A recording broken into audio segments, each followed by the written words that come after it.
Poutine, qui es-tu? Monsieur Vladimir Poutine, qui es-tu pour faire ce genre de choses? Ça dépasse l'humiliation. Ça dépasse l'entendement. Ça dépasse tout. Mesdames et messieurs, constatez vous-même, ça se passe de commentaires. Ah oui, en ce 1er mai 2024, Monsieur Vlado a décidé d'exposer aux yeux du monde entier ce que ces éléments ont fait sur le terrain.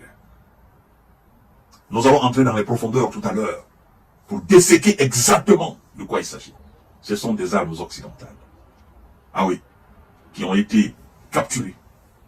Oui, ce sont des armes que l'armée occidentale sur le terrain face à l'armée russe a fui et laissé ces armes.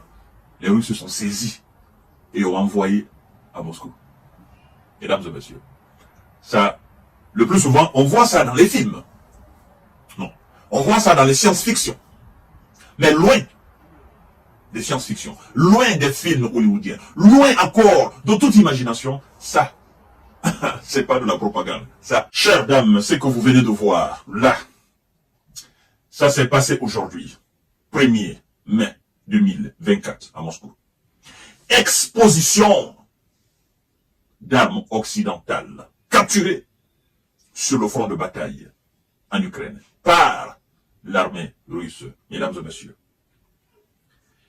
Un char Léopard, un véhicule de combat d'infanterie, Marder, un char à roues AMX-10 RCR, un véhicule de combat CV-90 IFV, un blindé Bradley et un char M1 Abrams sont exposés sur le mont Paklo-Naïa.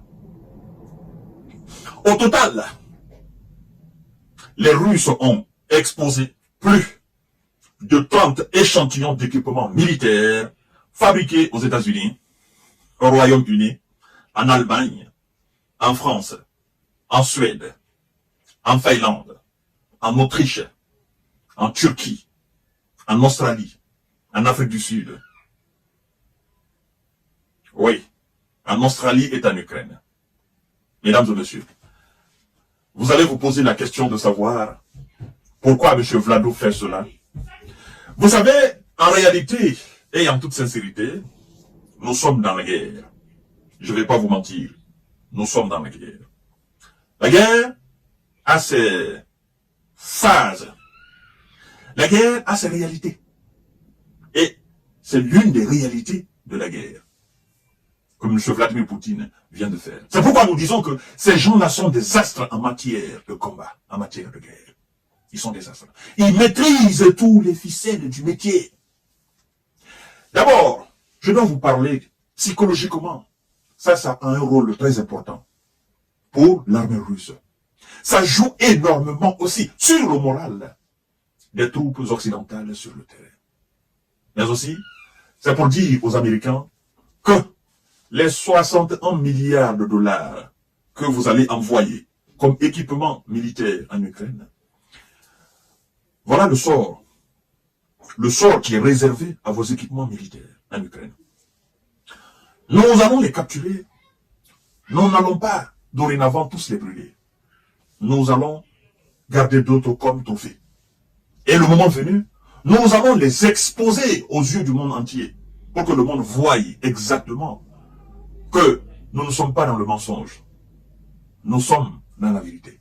Pour que le monde voie réellement ce que l'Occident, ou tout ce que l'Occident a envoyé. Parce qu'on vous parle d'échantillons. Ça, ce sont juste des échantillons. Ils ne peuvent pas exposer le tout, la totalité des armes occidentales qu'ils ont capturées sur le terrain. C'est pourquoi ils parlent d'une trentaine d'échantillons. L'échantillon, c'est quoi? C'est juste on prend un petit morceau, on vous montre pour dire que voilà, ce que nous détenons en fait, c'est ça. On ne peut pas tout exposer, on prend 2-3 morceaux, on vous montre. Voilà, c'est ça l'échantillon, tout simplement. Et donc, une trentaine d'échantillons qu'ils ont exposés. Je me rappelle encore de l'intervention de ce député allemand. C'était en 2022, au niveau de la Bundestag, qu'on appelle le Parlement allemand. Il a dit ceci, ça sert absolument à rien d'envoyer des chars et des véhicules blindés en Ukraine pour aller combattre la Russie. Parce que la dernière fois que nos anciens ont essayé d'envoyer des véhicules et des armes pour aller conquérir ou pour aller combattre la Russie a fini par mettre pied à Berlin. Il a dit ceci.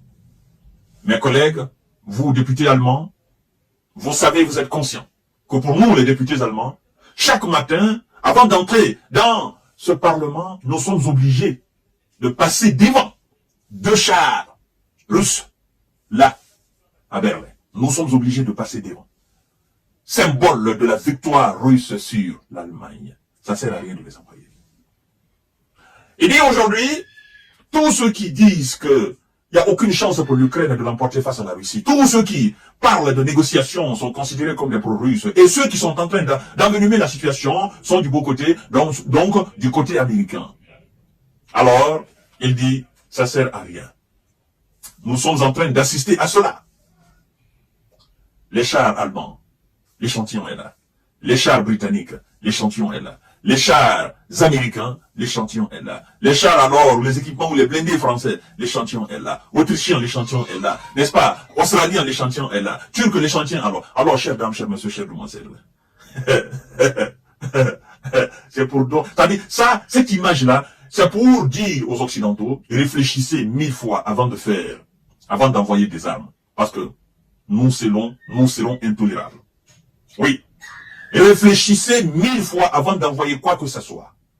Avant, réfléchissez. Parce que vous n'avez aucune chance de l'emporter face à nos hommes.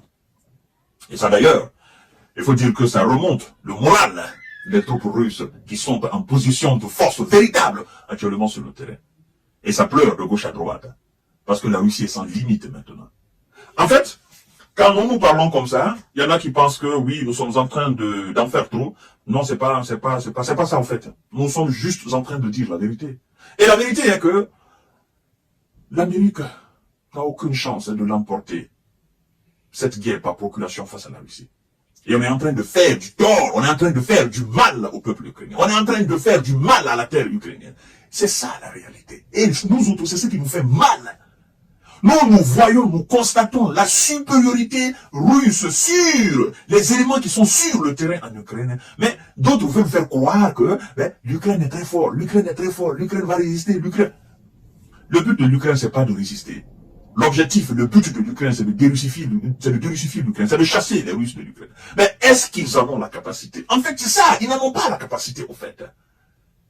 Ils ont fait preuve de faiblesse. Ils ont démontré encore une fois aux yeux du monde que sans les Occidentaux, ils ne peuvent pas tenir une semaine face à la Russie. Et donc, c'est l'Occident qui est en train de faire la guerre sur le terrain en Ukraine. Chers dames, chers messieurs, chers demoiselles, je ne vais pas abuser de votre temps, mais je tenais absolument à vous montrer cet effet de guerre de la part de M. Vladimir Poutine. Parce qu'il a fait pour que le monde en parle. Il a fait pour que le monde voie. Il a fait pour que les médias occidentaux voient où on parle. Mais je crois que c'est seulement les médias propagandistes auront du mal à exposer ou à commenter cette vidéo-là. Voilà, chers dames, chers messieurs, chers demoiselles. Partagez la vidéo dans tous les groupes possibles.